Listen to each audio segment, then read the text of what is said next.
Ragazzi, sono le 9:10. Abbiamo appena finito qui l'aperitivo al venerdì qua in birrificio.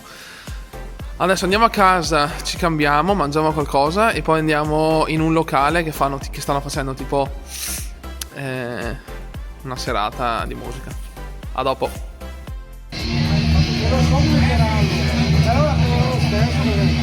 Siamo al locale.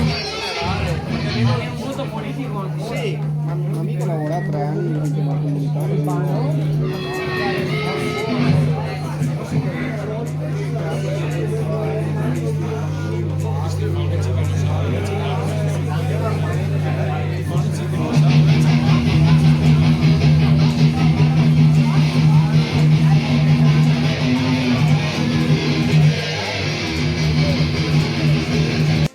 Dai gli accendini, dai, su con gli accendini, dai. Dov'è che siamo? Se questa la conoscono molto bene i due mimetti qui davanti a me. Monte di Piave.